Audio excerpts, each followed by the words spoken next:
He's one of the most trusted realtors in the industry. Andy Griesinger's story goes far beyond real estate. From commercial brokerage to nonprofit leadership, he built his career on relationships, service, and showing up for people when it matters most. We really focus on being a heavy networking team. We do a lot when it comes to relationship building. We do a lot with social media and trying to combine the two at the same time. So we're going out and meeting a lot of people, and then we're staying in front of them via social media. He's the neighbor who listens, the advocate who fights for your goals, and the agent who makes the process feel easy. When you are creating that sort of strategy, what does that look like on a daily basis for content that you and the team are creating? We like to think about how you can build TLC with clients. Trustworthiness, likability, and credibility. On this episode, Andy Griesinger shares pro tips for organic lead generation and social media marketing best practices. Think about what you want people who come to your page. How do you want them to feel about you when they see whatever they're gonna see? Because at the end of the day, whether we like it or not, we're getting judged. Keep that in the back of your mind when you're posting things, because the whole world can see it. This is Andy Griesinger. Welcome to my new Instagram series, Organic Lead Gen, how top agents do it. No paid ads, no Zillow leads, just organic lead generation strategies from top EXP agents.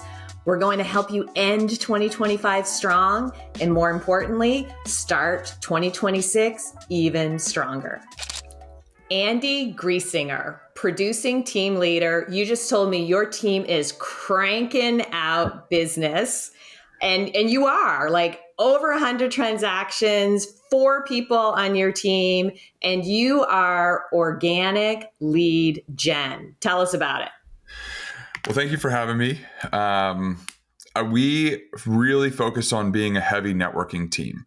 We do a lot when it comes to relationship building. We do a lot with social media and trying to combine the two at the same time. So we're going out and meeting a lot of people, and then we're staying in front of them via social media. So what's your main social media channel? I would say our main one is Instagram. So myself and all the agents on my team, our main vehicle is Instagram, and then some of us dabble in YouTube a little bit. I've started building out another YouTube channel lately, but Instagram is the biggest thing, because the way that we think of Instagram is it's essentially our billboard. And so every time that we are posting a story is like the way that we think about Instagram is when we are driving down the road and you see a billboard, that is basically what you're doing when you're looking at stories. And so because of that, it allows us to stay top of feed, and it allows us to stay top of mind with anyone who's watching what we're doing on a daily basis. I love it. So when you are creating that sort of strategy, what does that look like on a daily basis for content that you and the team are creating? So we like to think about how you can build TLC with clients. So trustworthiness or trustability, which that's not really a real word, but I don't care. I like it. Yeah. So that's the Likability and credibility. Credibility, TLC. So tell me again, trust, what was the word? Trustability, trustworthiness, okay, likability, and credibility. And the idea is likability and credibility. Yep. And the idea is when you're trying to get clients, if they think you're trustworthy and they like you, but they don't think you're credible enough yet, which is most agents, yes, you have to figure out how to build credibility with your peers or with anyone who's watching what you're doing. And so we take to social media to try and boost credibility, because we're all very likable and trustworthy people on our team. We want people to see, oh, wow, they're actually doing a lot of business. They know what they're doing. I kind of think that they're building out something that's pretty credible, so I might call them.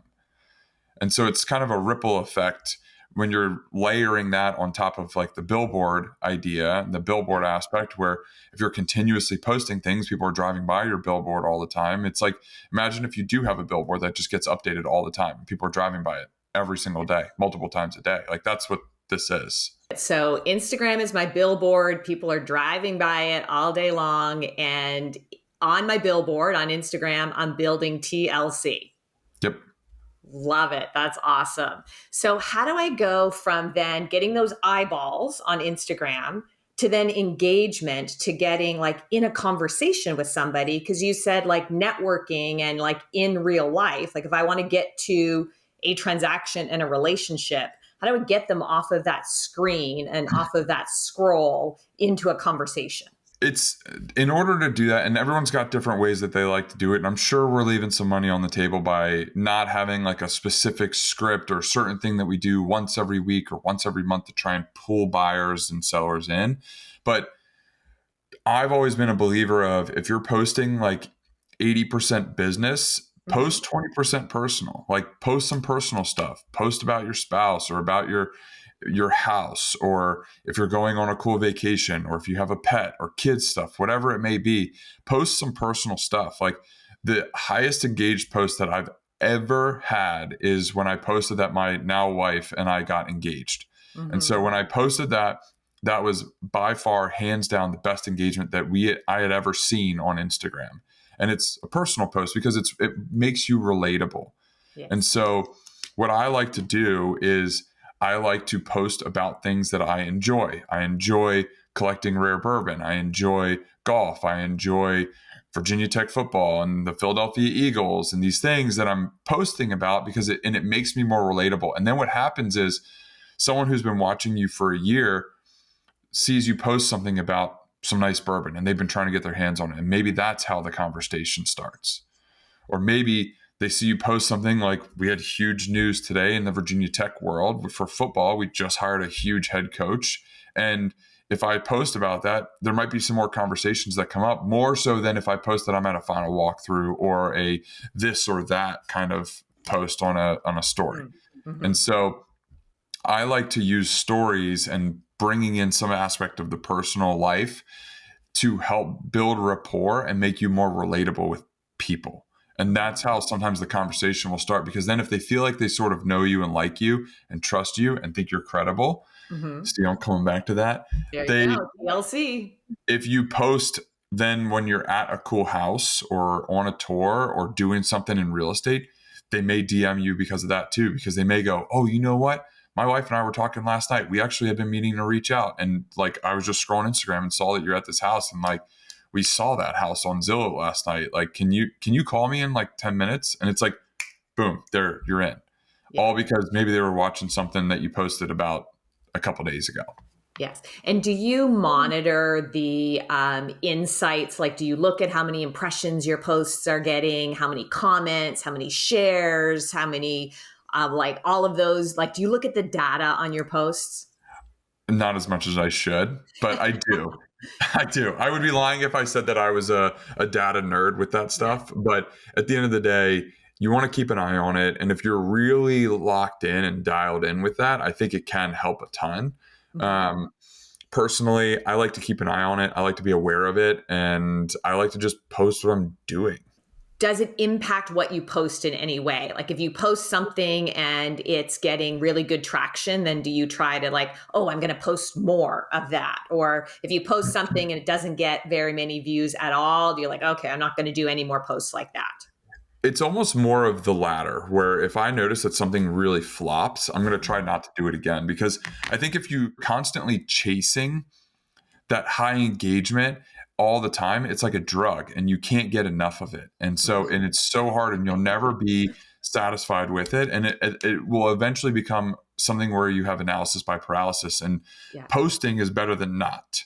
Yeah. And so in order to keep it going, you need to stay consistent. And with that, it means just posting stuff, even if you don't think it's going to be great. And typically the ones that you don't think will be good are the ones that hit. Yes. Yeah. Agents tell us that all the time, that the post I almost didn't post is the one that performed, or that's the one that I got the inquiry, or I got the DM, or somebody reached out that turned into business.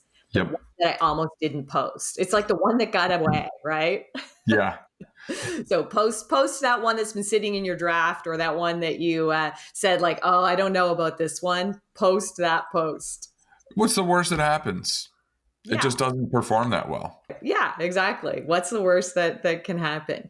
What is what is the worst that can happen? Like what is the worst that's happened to you as you've thought about like building your profile on, we've been talking about Instagram. So like, give us a worst case scenario.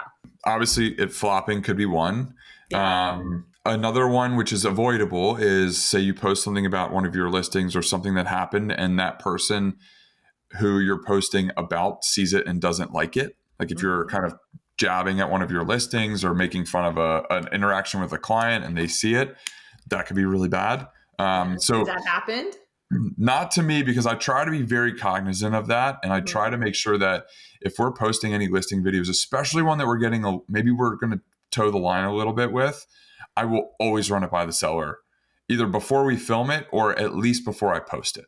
Which is great advice, right? That if you are like being a little edgy, which is a great strategy, run it by your seller or your buyer before you post it.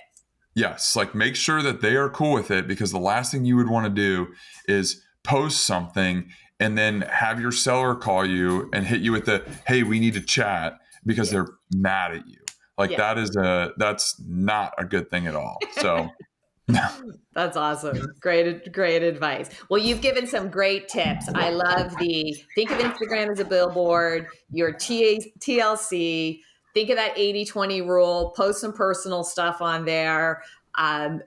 If you're going to be edgy, run it by your client first before you put it on there. Any final piece of advice that you would share? I would just say that, like, think about what you want people who come to your page to feel when they get to your page. How do you want them to feel about you when they see whatever they're going to see? Because at the end of the day, whether we like it or not, we're getting judged based on whatever is on there. So keep that in the back of your mind when you're posting things. Keep that in the back of your mind when you're putting things out there to the world, because the whole world can see it. Awesome. Great advice. Thank you so much for sharing, and thank you for building such a great business with organic lead gen. We love it. That's what we're here for. Awesome.